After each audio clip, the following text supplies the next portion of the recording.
Hello, how are you, friends? I'm Jimmy Joshi, and today we are going to learn about a small or a subtopic of Indian history or Indian polity. મિત્રો આજે આપણે history કહો તો history, polity કહો તો polity. તેના નાના એવા એક ભાગનો અભ્યાસ કરવા જઈ રહ્યા છીએ. કયો ભાગ? That how the system evolves or how the system works during the British rule in India. ભારતમાં બ્રિટિશ શાસન દરમિયાન શું શું કાયદા આવ્યા અથવા શું શું પ્રશાસનિક સુધારા થયા તેનો એક અભ્યાસ. તો સામાન્ય રીતે આપણે બ્રિટિશ રૂલ ઇન ઇન્ડિયા એટલે કે ભારતમાં બ્રિટિશ શાસનને બે ભાગમાં વહેંચીએ છીએ. તો પ્રશ્ન થાય કે બ્રિટિશરો તો ઈસવીસન 1600માં આવ્યા હતા અને ત્યાંથી લઈને ઈસવીસન 1947 સુધી સળંગ શાસન કર્યું હતું. તો પછી બે ભાગમાં વહેંચવાનું કારણ શું?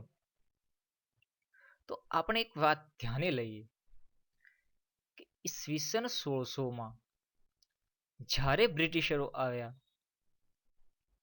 ત્યારે કોણ આવ્યું હતું? British East India company. જ્યારે 1947માં ભારત એટલે કે આપણે આઝાદ થયા ત્યારે કોનાથી થયા? બ્રિટિશ ઈસ્ટ ઇન્ડિયા કંપનીથી? ના ના, તો કોનાથી? બ્રિટિશ ગવર્મેન્ટથી. તો આવ્યા હતી બ્રિટિશ ઇન્ડિયા કંપની અને આઝાદ થયા બ્રિટિશ ગવર્મેન્ટથી. તો આ ઘોટાળો ક્યાં? તો આ ઘોટાળો, આ ચેન્જ થયો 1857ના વિપ્લવ પછી, જેના લીધે આપણે તેને બે ભાગમાં વહેંચીએ છીએ. કયા કયા?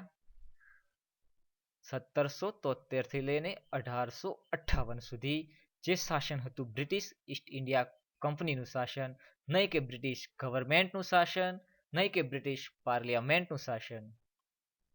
જ્યારે બીજો ભાગ 1858 થી લઈને 1947 સુધી ભારતની આઝાદી સુધી જે શાસન હતું તે હતું બ્રિટિશ તાજનું શાસન, બ્રિટિશ ક્રાઉન રૂલ.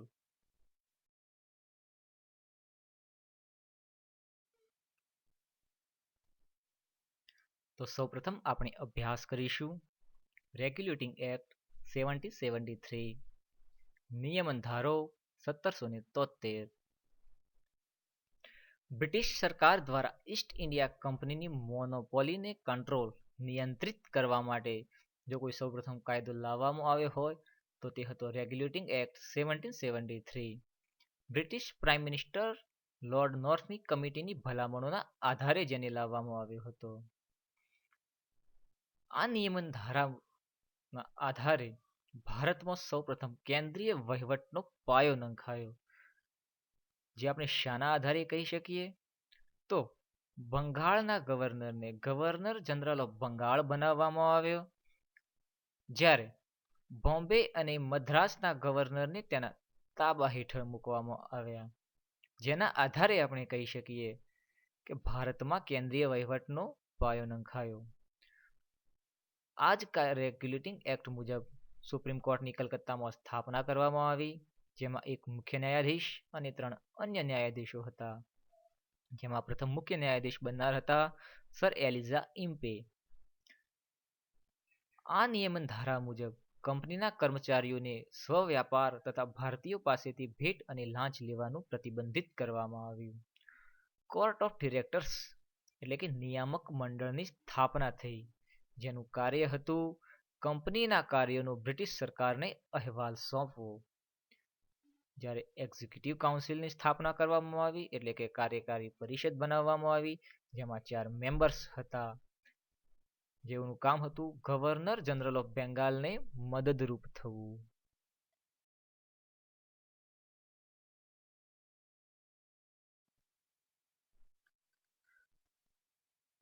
હવે અભ્યાસ કરીશું બીજો કાયદો, પિટ્સ ઇન્ડિયા એક્ટ 1784. જે શું કામ લાવવામાં આવ્યો? રેગ્યુલેટિંગ એક્ટ 1773 दी ખામીઓ જે હતી તેને દૂર કરવા માટે લાવવામાં આવ્યો, જે હતો પિટ્સ ઇન્ડિયા એક્ટ 1784, જે બ્રિટિશ વડાપ્રધાન વિલિયમ પિટ દ્વારા લાવવામાં આવ્યો હતો, જેના કારણે તેને કહેવાયો પિટ્સ ઇન્ડિયા એક્ટ. આ એક્ટ દ્વારા કંપનીના રાજકીય એટલે કે પોલિટિકલ અને વાણિજ્યિક અથવા વ્યાપારિક એટલે કે કોમર્શિયલ કાર્યોને અલગ કરવામાં આવ્યા. રાજકીય કાર્યોનું નિયંત્રણ બોર્ડ ઓફ કંટ્રોલ એટલે કે નિયંત્રણ મંડળને સોંપાયું, જ્યારે વ્યાપારીય અથવા વાણિજ્યિક કાર્યોનું નિયંત્રણ કોર્ટ ઓફ ડિરેક્ટર્સ એટલે કે નિયામક મંડળને સોંપવામાં આવ્યું. આમ પિટ્સ ઇન્ડિયા એક્ટ 1784 મુજબ દ્વૈત શાસનની પ્રણાલીની શરૂઆત થઈ, એટલે કે ડ્યુઅલ ગવર્મેન્ટની સ્થાપના કોના દ્વારા થઈ? પિટ્સ ઇન્ડિયા એક્ટ 1784 દ્વારા. આ કાયદા દ્વારા પ્રથમવાર કંપનીના તાબા હેઠળના શાસનને ભારતમાં બ્રિટિશ આધિપત્ય હેઠળનું ક્ષેત્ર કહેવામાં આવ્યું. કંપનીની ભારતની બાબતો અને તેના ભારતના વહીવટ ઉપર સર્વોચ્ચ અંકુશ સ્થાપવામાં આવ્યો. ત્રીજો કાયદો છે ચાર્ટર એક્ટ 1833. તો સૌપ્રથમ તો પ્રશ્ન થાય કે ચાર્ટર એટલે શું? તો ચાર્ટર એટલે એક એવો દસ્તાવેજ, બે કંપની, બે વ્યક્તિ, કોઈ ગવર્મેન્ટ વચ્ચે થતો કોઈ કરાર, એનો એક દસ્તાવેજ જેને આપણે કહીશું ચાર્ટર, અને જેના દ્વારા લાવવામાં આવેલો કાયદો એટલે કે ચાર્ટર એક્ટ. ચાર્ટર એક્ટ 1833 દ્વારા બ્રિટિશ ઈસ્ટ ઇન્ડિયા કંપનીની કોમર્શિયલ સંસ્થા તરીકેની સમાપ્તિ કરી દેવામાં આવી. એની વાણિજ્યિક સંસ્થા તરીકેની સંપૂર્ણ સમાપ્તિ કરી દેવામાં આવી. માત્ર વહીવટી સંસ્થા બનાવી દેવામાં આવી. પ્રથમવાર બ્રિટિશ આધિપત્ય હેઠળનું ક્ષેત્ર માટે ગવર્મેન્ટ ઓફ ઇન્ડિયાની સ્થાપના કરવામાં આવી અને ગવર્નર જનરલ ઓફ બેંગાલને ગવર્નર જનરલ ઓફ ઇન્ડિયા બનાવી દેવામાં આવ્યા, જે હતા લોર્ડ વિલિયમ બેન્ટિંગ. બોમ્બે અને મદ્રાસના ગવર્નરો પાસેથી ધારાકીય સત્તાઓ છીનવી લેવામાં આવી, જે કોને સોંપવામાં આવી? ગવર્નર જનરલ ઓફ ઇન્ડિયાને સોંપવામાં આવી. આમ તમે જોઈ શકો છો કે 1773 લઈને જે ગવર્નર જનરલ ઓફ બેંગાલ બનાવવામાં આવ્યા, હવે ગવર્નર જનરલ ઓફ બેંગાલને ગવર્નર જનરલ ઓફ ઇન્ડિયા બનાવવામાં આવ્યા. ધીરે ધીરે વહીવટી સત્તા કેન્દ્રીય થઈ રહી છે, સેન્ટ્રલાઇઝેશન થઈ રહ્યું છે. તો હવેથી બનતા બધા કાયદાને અધિનિયમો કહેવાશે. સિવિલ સેવા માટે જાહેર પરીક્ષાની શરૂઆત કરવાનો પ્રયાસ પણ કરવામાં આવ્યો, પરંતુ જે કોર્ટ ઓફ ડિરેક્ટર્સ હતા તેમના વિરોધના કારણે સમાપ્ત કરી દેવામાં આવ્યો.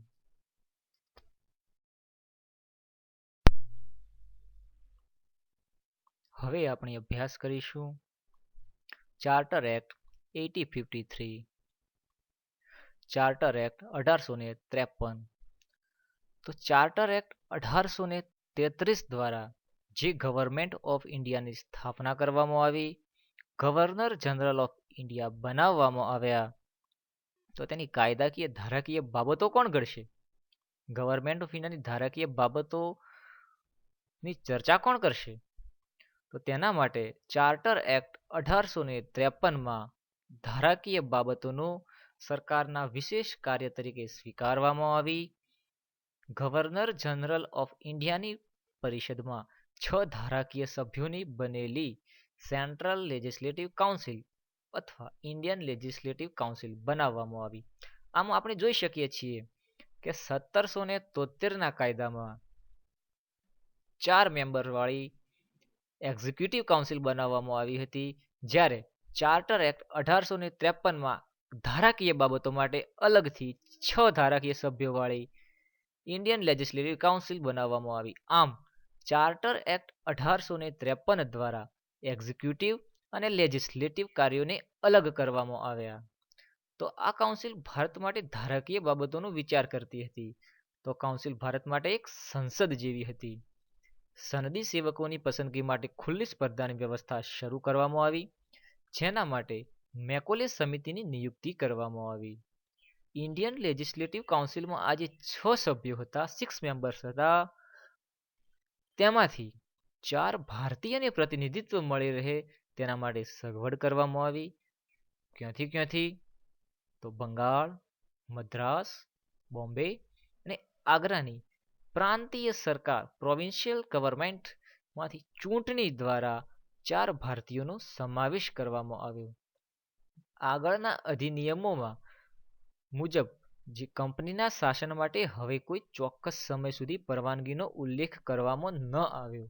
મતલબ બ્રિટિશ સંસદ દ્વારા કંપનીના શાસનને ગમે તે ક્ષણે સમાપ્ત કરી શકે છે.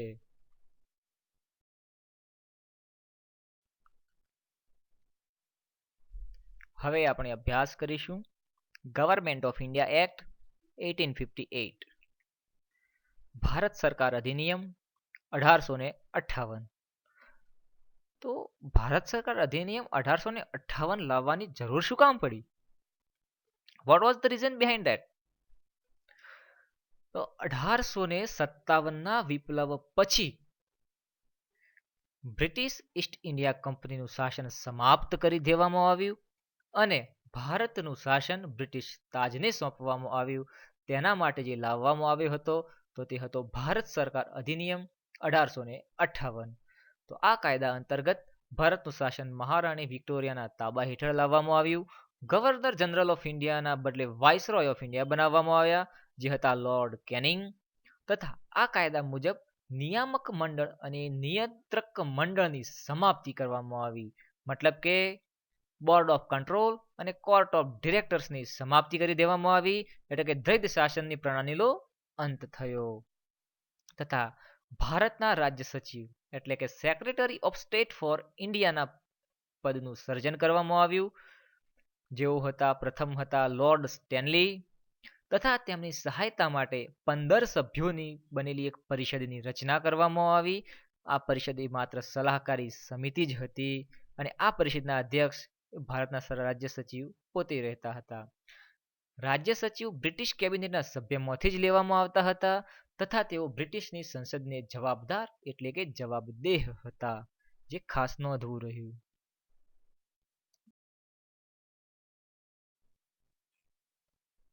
હવે આવે છે ઇન્ડિયન કાઉન્સિલ્સ એક્ટ 1861, ભારતીય પરિષદ અધિનિયમ 1861.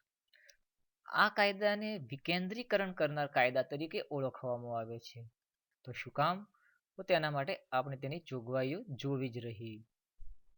તો તેની જોગવાઈઓ જોઈએ તો 1833ના ચાર્ટર એક્ટ દ્વારા બોમ્બે અને મદ્રાસના ગવર્નરોની ધારાકીય સત્તાઓ જે છીનવી લેવામાં આવી હતી તે હવે પાછી સોંપાઈ. આ ઉપરાંત બંગાળ, ઉત્તર પશ્ચિમ પ્રાંત અને પંજાબ માટે નવી ધારાકીય પરિષદોની રચના કરવામાં આવી. ઈસવીસન 1859માં લોર્ડ કેનિંગ દ્વારા જે પોર્ટફોલિયો પ્રણાલી બનાવવામાં આવી હતી તેને 1861ના કાયદામાં મંજૂરી આપવામાં આવી. તો આ પોર્ટફોલિયો પ્રણાલી શું હતી? પોર્ટફોલિયો પ્રણાલી મુજબ વાઇસરોયની પરિષદનો કોઈ પણ સભ્ય એક કે એકથી વધુ સરકારી વિભાગોનો પ્રભારી બનાવી શકાશે. એક વ્યક્તિ એકથી વધુ વિભાગોનો પ્રભારી બની શકશે તથા એ વિભાગની પરિષદની તરફથી તે અંતિમ આદેશ જાહેર પણ કરી શકશે, જેને આપણે કહીશું પોર્ટફોલિયો સિસ્ટમ. તો આ કાયદા મુજબ આપણે જોઈ શકીએ છીએ કે રેગ્યુલેટિંગ એક્ટ 1773 દ્વારા જે સેન્ટ્રલાઇઝેશન શરૂ થયું હતું, ગવર્નર જનરલ ઓફ બેંગાલ બનાવવામાં આવ્યા હતા અને 1833ના ચાર્ટર અધિનિયમ મુજબ તો ગવર્નર જનરલ ઓફ બેંગાલને ગવર્નર જનરલ ઓફ ઇન્ડિયા બનાવી દેવામાં આવ્યા. આમ સેન્ટ્રલાઇઝેશન મેક્સિમમ લેવલે પહોંચી ગયું હતું. તે હવે 1861ના પરિષદ અધિનિયમ દ્વારા ડિસેન્ટ્રલાઇઝેશન શરૂ થયું, જે સમય સાથે 1937 સુધી 1937 સુધીમાં પ્રાંતોને સંપૂર્ણ આંતરિક સ્વાયત્તતા સુધી દોરી ગયું. આ ઉપરાંત કટોકટી માટેની જોગવાઈઓ પણ બનાવવામાં આવી. તો કટોકટીના સમયમાં પરિષદની મંજૂરી વગર વાઇસરોય વટહુકમ બહાર પાડી શકશે તથા જેની અવધિ માત્ર 6 મહિના સુધી હતી તથા કાયદો બનાવવાની પ્રક્રિયામાં ભારતીયોને સ્થાન આપવાની શરૂઆત કરવામાં આવી. વાઇસરોયની પરિષદમાં ભારતીયોની નિમણૂક કરવામાં આવી. જેમાં બિન સરકારી સભ્ય તરીકે હતા કોણ કોણ હતા? એક બનારસના રાજા, બે પટિયાલાના મહારાજા એન્ડ થર્ડ વન સર દિનકર રાવ, જેઓ 1862માં લોર્ડ કેનિંગ દ્વારા વિધાન પરિષદમાં મનોનીત થયા.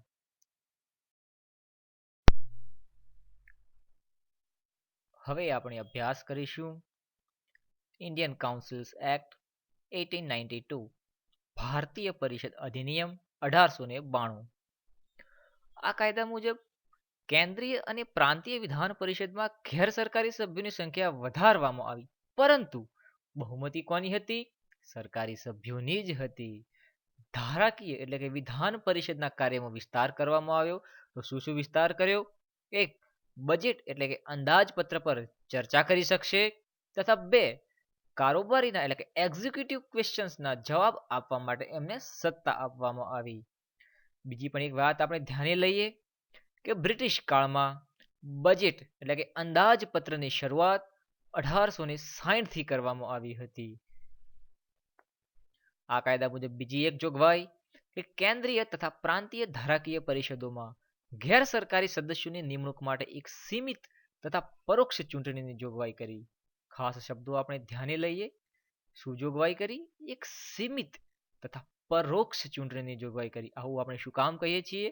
કેમ કે અધિનિયમમાં ચૂંટણી શબ્દનો પ્રયોગ નથી થયો, પરંતુ નિશ્ચિત સંસ્થાઓની ભલામણના આધારે કરવાવાળી નામાંકન પ્રક્રિયા કહેવાય છે, જેના આધાર પર આપણે કહી શકીએ છીએ કે તે ગેરસરકારી સદસ્યોની નિમણૂક માટે એક સીમિત તથા પરોક્ષ ચૂંટણીની જોગવાઈ કરી હતી.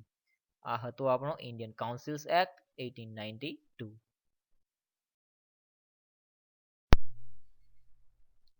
Now we are moving on Indian Councils Act 1909. Indian councils act ભારતીય પરિષદ અધિનિયમ 1909, જેને આપણે બીજા શબ્દોમાં કહીએ છીએ મોર્લે મિન્ટોના સુધારા. તો મોર્લે કોણ હતા અને મિન્ટો કોણ હતા? મોર્લે હતા એ સમયના ભારતના રાજ્ય સચિવ, secretary of state for India, અને મિન્ટો હતા ભારતના વાઇસરોય. તો આ કાયદાની જોગવાઈ શું હતી? કેન્દ્રીય અને પ્રાંતીય ધારાકીય પરિષદો કઈ કઈ? વિધાન પરિષદોમાં સભ્યોની સંખ્યા વધારવામાં આવી. કેન્દ્રમાં 16માંથી 60 કરવામાં આવી, જ્યારે પ્રાંતોમાં બધી અલગ અલગ કરવામાં આવી હતી. કેન્દ્રીય પરિષદમાં સરકારી સભ્યોને જ બહુમત હતું, પરંતુ પ્રાંતોમાં એવું ન હતું. પ્રાંતોમાં ગેરસરકારી સભ્યોને બહુમતની છૂટ આપવામાં આવી. બંને સ્તરે વિધાન પરિષદોના ચર્ચાના કાર્યનો વ્યાપ વધાર્યો. શું શું વ્યાપ વધાર્યો? તો તેઓ અનુપૂરક પ્રશ્ન પૂછી શકતા હતા, બજેટ પર પોતાનો મત રજૂ કરી શકતા હતા, વગેરે વગેરે છૂટ આપવામાં આવી. પ્રથમવાર ભારતીયની વાઇસરોયની કારોબારી પરિષદમાં એક્ઝિક્યુટિવ કાઉન્સિલમાં સમાવવાની જોગવાઈ કરવામાં આવી. તેઓ હતા સત્યેન્દ્ર પ્રસાદ સિંહા, જેઓ લો મેમ્બર તરીકે એટલે કે કાયદાના સભ્ય તરીકે પ્રથમવાર વાઇસરોયની એક્ઝિક્યુટિવ કાઉન્સિલમાં જોડાયા. ઇન્ડિયન કાઉન્સિલ એક્ટ 1909 એટલે કે મોર્લે મિન્ટોના સુધારાની એક ખાસ જોગવાઈ: મુસ્લિમ સદસ્યોની ચૂંટણીમાં માત્ર મુસ્લિમ જ મત આપી શકે. મુસ્લિમોનું અલગ મતદાર મંડળ એટલે કે સેપરેટ ઇલેક્ટોરેટને બંધારણીય એટલે કે કાયદાકીય દરજ્જો આ કાયદા દ્વારા આપવામાં આવ્યો, જેના આધારે મોર્લે મિન્ટોને સાંપ્રદાયિક પ્રતિનિધિત્વના પિતા, father of the communal representation તરીકે ઓળખવામાં આવે છે. આ ઉપરાંત presidency corporation, chambers of commerce, વિશ્વવિદ્યાલયો તથા જમીનદારો માટે અલગ અલગ પ્રતિનિધિત્વની જોગવાઈ પણ કરવામાં આવી. Thank you friends. ફરી ક્યારેક આ રીતે મળીશું. ખૂબ ખૂબ આભાર.